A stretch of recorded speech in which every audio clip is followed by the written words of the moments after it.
Ndi nthawi ya nkhani pano pa Times TV ndipo muli ndine Mbumba Nkhoma. Koma poyamba nayi mitu yake. Nyumba ya Malamulo ayipempha kuti ifulumizitse ndondomeko yopeza ndalama yokatengera othawa ku South Africa. Mamuna wa Victoria Bobe amene anaphedwa wayikira umboni pa imfa ya mkazi wake. Mu nkhani zina, chipani cha UTM chalangiza boma kubwenza kukwera kwa fizi msukulu za ukachenjede. Tili ndi izi ndi zina zambiri, tiyeni tikhalire limodzi. Nduna ya zaubale wa dziko lino ndi maiko ena a George Chaponda yauza aphungu ku Nyumba ya Malamulo kuti athandizire kufulumizitsa ndondomeko yopeza ndalama zoti boma ligwiritse ntchito pokatenga nzika za dziko lino mdziko la South Africa.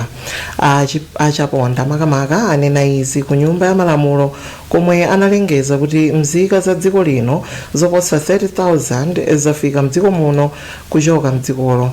Mtola nkhani wathu Pemphero Malimba akuyitsatira nkhani. Achaponda ataphungu akuyenera kuthandizapo kuti unduna wa zachuma uyankhe mwachangu pempho lomwe nthambi yoona za ngozi zogwa mwadzidzidzi ya Dodma yofuna ndalama zokatengera anthu a mdziko la South Africa yapereka. Iwo ati ndondomeko yotenga anthu mdzikolo ikufunika ndalama zochuluka kuti anthuwa awabweretse mdziko muno. Iwo ati pofika lolemba sabata ino nzika zoposa 30,000 ndi zomwe azibweretsa mdziko muno kuchoka mdziko la South Africa.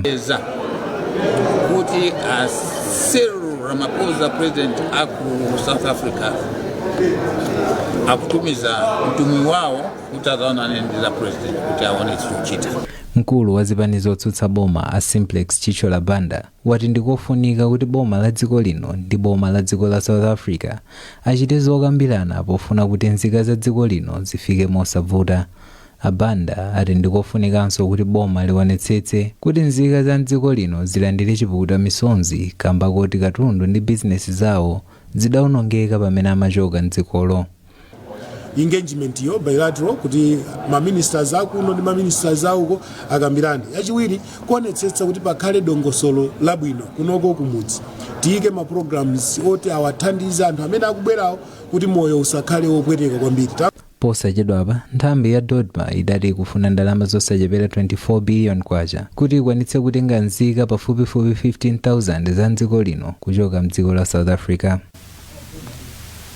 Bwalo la milandu limene likumva mlandu wa Mek mu mzinda wa Lilongwe lachiwiri linakumana kumva zapempho la mlangizi wamkulu wa boma pa nkhani za malamulo a Frank Mbeta kuti achotse chiletso chinatengedwa kuletsa bungwe la Mek kusamutsa maofesi ake.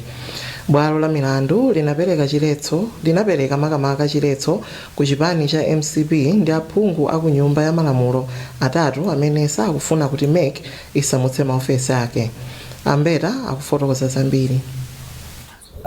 Nthawi amala Congress Party komanso ma MP atatu anabwera ku khoti kudzapempha kuti awalole kupanga judicial review. Khoti nawalola komanso linapatsanso timati ngati order ya stay kuna kuti nkhani imekayi mpaka Chief Justice alankhulepo kuti kodi ipite Constitutional Court kapenayi. Pachifukwa chimenecho ife tikufuna kuti akhoti awunikirenso kuti kodi amala Congress Party ndi ma MP atatu ndi anthu oyenerera kuti adzimba mlandu m'malo mwa Malawi Electoral Commission pamene Electoral Commission yopayokha ikupanganso mlanduwo. Ndi pamene tikuwapempha jaji kuti tachotsani kaye ujene order yoyimitsa mlandu cholinga kuti mutimve mbali yathu imene tikukhulupirira kuti amala Congress Party komanso ma MP atatu sangakhale mu court kuyimirira nkhani zokhudza ma Electoral Commission pamene Electoral Commission yopayokha ikupanganso nkhani yomweyo. Tidakali ku mabwalo, mlandu wokhudza kuphedwa kwa dotolo Victoria Bobe wayamba pamene mwamuna wake wafotokozera bwalo la milandu umboni wake pa nkhani. Pakadali pano anthu asanu ndi awiri amene ndi oganiziridwa pa nkhani akana milandu yonse. Isaac Salima ali ndi nkhani yonse. Nkhani yokhudza kuphedwa kwa dotolo Victoria Bobe yayamba mu mzinda wa Blantyre pamene anthu awiri aperekera umboni tsiku loyamba woyamba kupereka umboniwu ndi amene adali mwamuna wa malemuwa Ayamikani Bobbe amene adafotokozera bwalo la milandu mmene zidakhalira pa tsikulo. Iwo adafotokozera bwaloli kuti anthu amene akuwaganizirawa adalowa nyumba mwawo ndipo iwowa adathamangira kuchipinda nkugwira chitseko kuti anthuwo asalowe kuchipinda, koma mmodzi mwa iwowa adawombera mfuti kudzera pa bowo lina pa chiseko ndipo chipolopolo chidakafikira pa malemuwa amene adagwa pansi nkumwalira. Bobbe adazindikiranso anthu ena awiri amene akuti adali nawo pa tsikulo ndipo ndi amodzi mwa anthu asanu ndi awiri amene akuyankha mulanduwu. Bobbe adafotokozanso kuti anthuwa ankafunsa ngati pali ndalama komanso zina za madolazi kuti awapase, koma iwo adauza kuti adalibe ndalama kotero kuti ngati ankafuna amene akuwatumizira kudzera pa foni, koma anthuwa m'malo mwake adatenga lanya zam'manja ziwiri, iPad komanso chikwama cha laptop.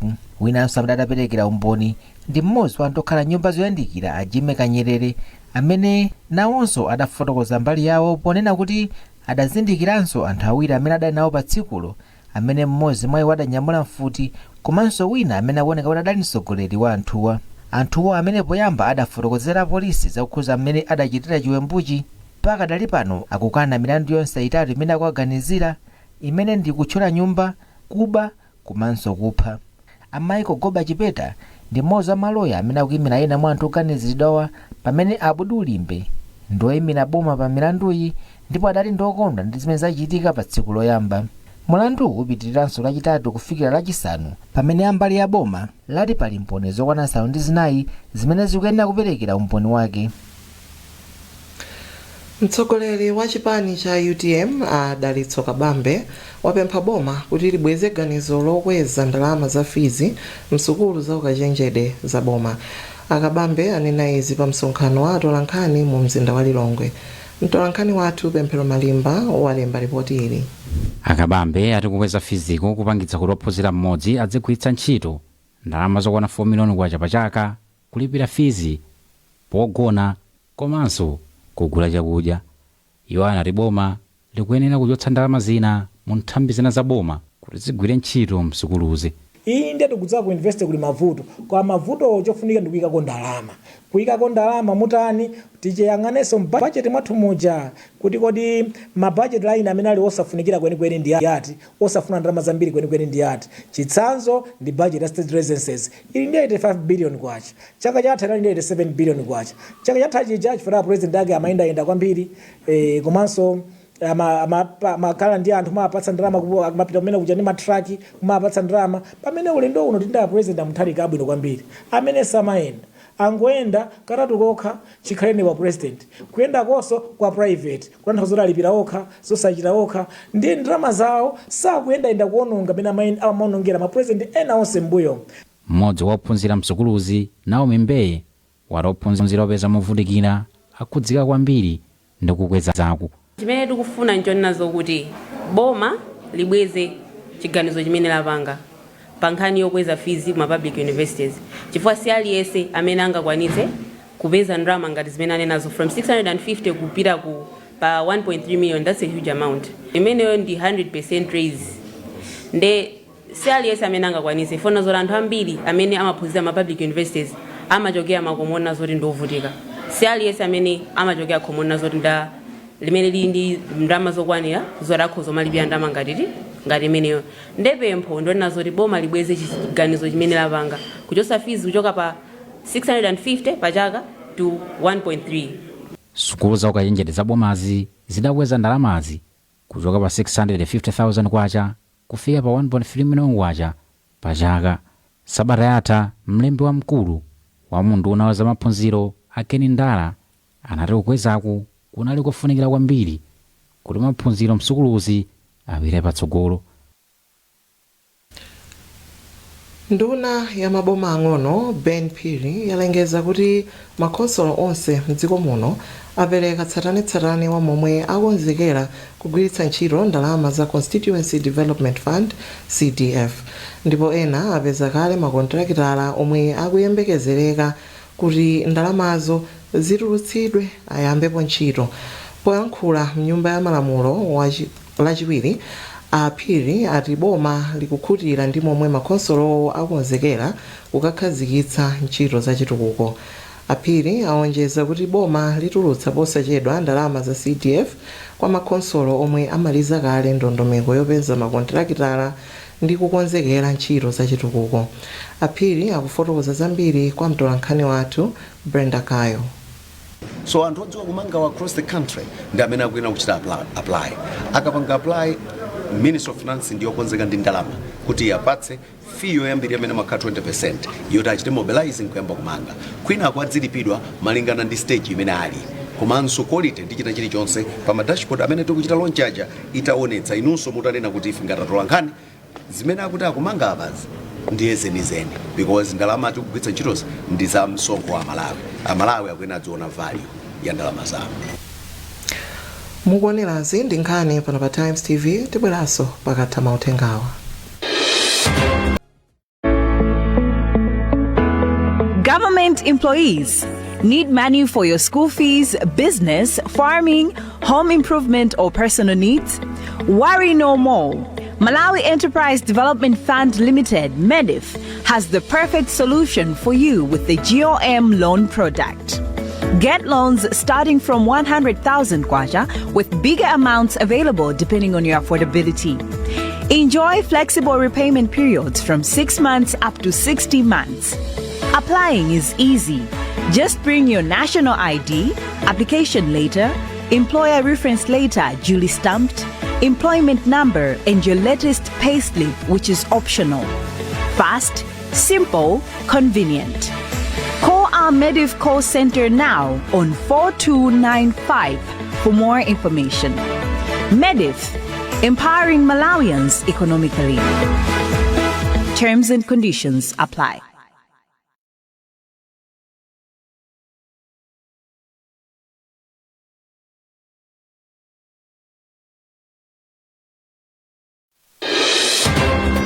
Mukuonerabe nkhani pa Times TV. Alimi akuyenera kuyembekezera kukwera kwa mitengo ya fertilizer komanso kusowa kwake pamene nyengo ya ulimi ya 2026-27 ikuyandikira, yomwe ikuyembekezeka kuyamba mwezi wa mawa. Ogulitsa zipangizo za ulimi ndi alimi aonetsa nkhawa chifukwa cha kupitiriza kukwera kwa mitengo ya fertilizer, ndipo achenjeza kuti kukwera kwa mtengo wa zaulimi kungasokoneze kwambiri nyengo ya ulimi yomwe ikubwerayi. Rebecca Chincheka Matemba ali ndi zambiri. Kafukufuku yemwe Times yapanga mu mzinda wa Lilongwe wapeza kuti matumba ena a fertilizer makamaka othira pansi akugulitsidwa pakati pa 195-200,000 ndipo ena monga ngati Super D akugulitsidwa pa 250,000. Mmodzi woyang'anira stolo ya Tropical Agriculture kukanengo Justice George wati kusokonekera kwa katundu pa dziko lonse lapansi komanso kusowa kwa ndalama zakunja kwapangitsa kuti mitengo ya fertilizer idzikwera.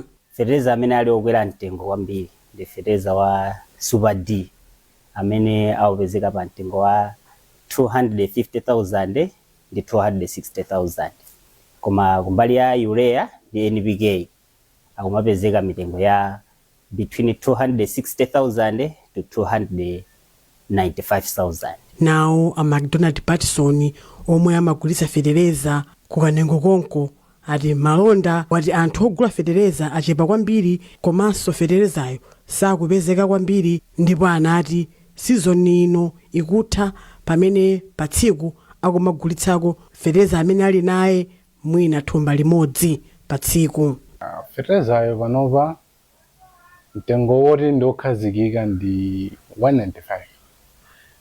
Fangati ukapita kuti jiko umakagula 190 ndengati mwina magula diazi kuti akatenge kumenekwa it's 195 kapena 200 depending on the distance kuti akatengera kuti akagulisira kuti swadi ali 260,000. Ndipo alimi ena omwe tinawapeza ati akakamizika kuchepetsa malo olima chimanga chaka chino chifukwa chakukwera kwa mitengo ya fertilizer. Mavuto azachuma komanso kusowa kwa ntchito kukuchititsa achinyamata ambiri kuti asalowe m'banja malingana ndi ripoti la United Nations Population Fund. kafukufuku amene bungweli lachita waonetsa kuti achinyamata 88 pa 100 aliwonse anauza bungweli kuti ndalama ndiyofunika kwambiri pa banja. Wezi Gausi ali kufotokoza zambiri pa nkhani. Koma zikakhala kuti zinthu zikumayenda bwino tikukhala ndi zochita zoyenera zabwino banja setingaliope. Ngati ndalama yasowa sungatengeso mkaziso tukale naye. Ripoti ilo lapezanso kuti achinyamata 72 mwa achinyamata 100 ena aliwonse sakufuna kuzakhala ndi ana, pamene achinyamata 57 mwa 100 ena aliwonse akunena kuti sakulowa nawo maubale apakati pa amuna ndi akazi kamba kamavuto azachuma. Poyankhulapo pa nkhaniyi, mkulu wa bungwe la UNFPA Adrian Keita ati achinyamata akadalibe ndi chikhulupiriro kuti mabanja ndofunikira, koma chofunikira ndi chokuti boma liwapase achinyamata ntchito zowabweretsera ndalama. Poyankhulapo pa kafukufuku imodzi mwa anyamata mu mzinda wa Lilongwe, Ayahaya Kazembe ati ripoti ilo likutsindika zoona zokhazokha zokhuza anyamata mu dziko la Malawi. Ambiri akufuna zinthu zapamwamba kwambiri, pamene ngati system ya banja amene mayendera ndi panopa zikuoneka kuti zikuvuta ndikapezedwe mwina kandrama. Ndefota akazi amasiku ano iwowo kwa iwowo aona kuti relationship ina iliyonse pamene ukakhala mbanja iwo akufuna ndalama, sikuti akufuna banja amene banja limakhalira. Ndanyamata ngati fetu kumaopa kuti likhale mabanja ngati amene ufani chuma amene chikuvutira ndikuti wopezanso munthu okhala ngati akufuna ndalama chokhayi ndikovuta. Ndipo achitsikana wina Amagi Chauluka nawo anavomereza kuti zachuma ndizofunikira kwambiri pa moyo wa banja. Chifukwa choti china chilichonse panopa chimafuna ndalama. Kuti tipite kubanja kuja tikapange survive ndi mmene moyo ukuyendera panopa kumafunika kwambiri ndalama. Pakadali pano kafukufuku iwaonesanso kuti achinyamata zaka pakati pa 25 kufikira 39 amene akuyenera kuti akhale mbanja akungokhala opanda ulo chibwenzi. Mfumu ya mzinda wa Blantyre Isaac Jomo Osman yati pakufunika luso la makono pokonzanso madzi amene agwiritsidwa kale ntchito kuti agwirenso ndi cholinga choti madzi azikhala okwanira. Iwo amayankhula izi pa msonkhano wa anthu ndi mabungwe oona za madzi omwe unakonzedwa ndi bungwe la Water for People mu mzindawu. Justin Kweu ali ndi zambiri mu ripoti ili. Osman anati kwa nthawi yayitali anthu akhala okumana ndi vuto la kuchepa kwa madzi kamba kuti madzi akangogwiritsidwa ntchito amatayidwa. Iwo anati kotero pakufunika boma lichite mgwirizano ndi mabungwe osiyanasiyana omwe angabweretse luso la makono lothandizira kuti madzi akagwiritsidwa ntchito azitha kugwiritsidwanso ntchito ina. Nthawi zambiri ifeyo madzi sitimadziwa kuagwiritsira ntchito. Napo kuti matsiko mapitawa nali ku Germany mbali imodzi omwe tinakaphunzira ndimene anzathu amasamalira madzi omwe timayuza kani mdzimbuzi madzi a mvula amene kumalawi kuno timangowasiya madzi aja umatayika pomwe anzathu amatenga madzi aja ndikuwasamalira ndikuwagwirisiranso ntchito mu njira zina ngati kutirira kumunda ndi zina zotero m'magadeni awo. Mkulu wa Water for People kuno ku Malawi Aulemu Chiruzi anati kugwiritsa ntchito kangapo kwa madzi ndi njira imodzi yoonesesa kuti madzi akufikira anthu ambiri. Koma iwo anati pafunika ndalama zambiri kuti pakhale zinthu zoyenereza kuti luso la makono ngati limeneli likhazikike mdziko muno. Tiyambe ndi conversation imeneyi kuti ngati madzi amene tikuyuza m'manyumbamo tingapange bwanji soti timweso ndi pafunika beni tukandalama kabwino ndithu kuti chinthu chimene chichitike, koma tiyambe ndikhale ndi maganizo amene wanthu kamba kumakambirana kuti tingapange bwanji. Kwa nthawi yayitali anthu okhala m'mizinda monga Blantyre akhala akudandaula kuti madzi sakumafika okwanira mnyumba zawo. Achinyamata mdziko muno tsopano ali ndi mwayi opeza thandizo, malangizo komanso upangiri wa m'malingaliro pa mavuto osiyanasiyana amene akukumana nawo kutsatira ndondomeko imene bungwe la St. Egidio lakhazikitsa. Mtsogoleri wa bungweli Marco Impagliazzo awauza atolankhani ku Blantyre kuti ndondomekoyi ayikhazikitsa pozindikira kuti achinyamata ochuluka mdziko muno akusowekera upangiri wa momwe angathanirane ndi mavuto awo. Daniel Zimba walemba ripoti ili. kusowa kwa ntchito, kuchuluka kwa ndalama zofunika pa maphunziro ndi kugwiritsa ntchito mankhwala ozunguza ubongo ndi ena mwa mavuto amene achinyamata akusautsika nawo mwakachetechete mdziko muno, malingana ndi bungwe la St. Egidio. Mtsogoleri wa bungweli Amarco Imperiazo ati achinyamata mdziko muno akusowekera upangiri wa momwe angathanirane ndi mavuto oterewa, zomwe zikuwasokoneza kuti adzitenga mbali mokwanira pa ntchito zachitukuko. Imperiazo ati ndondomeko yotchedwa Youth for Peace Movement imene bungweli lakhazikitsa pakadali pano ithandizira achinyamatawa kuti nkhawa zawo zidzimveka, komanso azitha kupeza upangiri wa momwe angathanirane ndi mavuto komanso kusamalira anthu achikulire. Ndipo a Brighton Mlilima ndiwo amayankhulira bungwe la St. Egidio. Amakumbutsa kuti ngakhale achinyamata lero lino hali anthu amene akusikidwa okha mwina kuti palibe amene amawerengera komanso kuti palibe amene amamvera. Amakumbutsa kuti St. Egidio ndi bungwe limene amawerengedwa komanso kumveredwa, makamaka pakuti achinyamata lero lino mwina akusowa chiyembekezo poyang'anira kuti tikumana ndi mavuto osiyanasiyana, pakambako za mavuto a school fees amene tonse taona kuti mwina masiku kapena masabata apitawo ma school fees ngakhale ma university mwathu akwera. So amatanthauza kuti achinyamata ambiri lero lini nkhawa zosiyanasiyana, kumano ndi bungwe limene lotchedwa kuti Youth for Peace limene achinyamata akulimbikitsika kuti tizothekanso kukhala ndi chiyembekezo. Iwo adzudzulanso za mtopola zimene mzika za ku South Africa zikuchitira anthu a m'mayiko ena kuphatikizapo Malawi omwe akukhala mdzikolo opanda zowayenereza, potsindika zakufunika kwa umodzi komanso njira za mtendere zothanirana ndi mavuto pakati pa mayiko. Zinadziwika pa msonkhano wa atolankhaniwo kuti kuyambira mchaka cha 2015 bungwe la St. Egidio lathandizira kulembetsa ana pafupifupi 538,000 mkaundula wa boma, laphunzitsa ogwira ntchito ya zaumoyo 563 komanso mafumu 2,492. Nkhani zathu ndi zomwezi, koma tisadasiyane na mitu yake. Nyumba ya Malamulo ayipempha kuti ifulumizitse ndondomeko yopeza ndalama zokatengera othawa ku South Africa. Mamuna wa Victoria Bobe amene anaphedwa makamaka wayikira umboni pa imfa ya mkazi wake. Mu nkhani zina, chipani cha UTM chalangiza boma kubweza kukwera kwa fizi msukulu za ukachenjede. Mutha kupeza nkhanizi ndi zina zambiri pa tsamba la Times 360 Malawi, pa Facebook, pa X @Times 360 Malawi, komanso polembetsa ntchito 1895 poimba star 1895#. Munali ndine Mbumba Nkhoma. Madzulo abwino.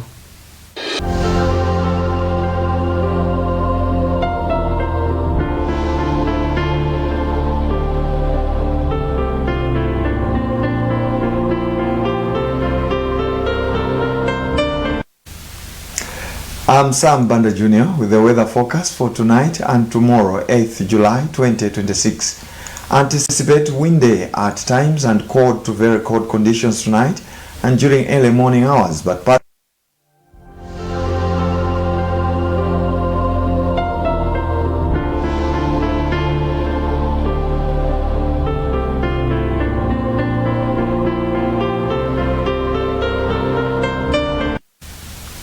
ndine Sam Banda Jr. ndi mmene nyengo ikhalire usiku uno ndi mawa tiyembekezere nyengo ya mphepo nthawi zina ya mitambo yapatali ndi chifunga komanso mvula yowaza m'madera ena. Mawa masana nyengo ya mphepo nthawi zina ndi ya mitambo yapatali yofunda ndi mvula yowaza m'madera ena. Chenjezo, mphepo yamwera ya liwiro la 55 km/h ipitirira kuwomba pa nyanja ya Malawi ndi nyanja zina, koma ichepa mphamvu kuyambira mawa usiku. Choncho onse ogwiritsa ntchito nyanjazi akupemphedwa kukhala osamala nthawi zonse. Tsono tiye tione mmene kutenthere komanso kuzizirira. Tiyambe ndi kwa Ngabu 20 degrees Celsius kufikira 29 degrees Celsius, pamene ku Blantyre 13 degrees Celsius kufikira 23 degrees Celsius, ku Lilongwe 11 degrees Celsius kufikira 24 degrees Celsius, ku Mangochi 20 degrees Celsius kufikira 27 degrees Celsius, ku Mzuzu 8 degrees Celsius kufikira 22 degrees Celsius. Mphepo ikuwomba kuchokera kumwera chakumvuma. Tione lachinayi, nyengo yozizira usiku ndi ya mitambo yapatali. Timalize ndi mmene dzuwa litulukire komanso kulowa.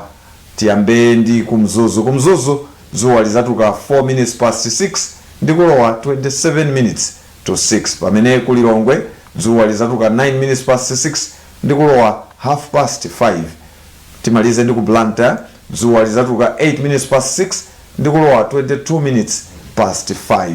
Za nyengo ndi zomwezi munali ndine Sam Banda Junior usiku wopambana.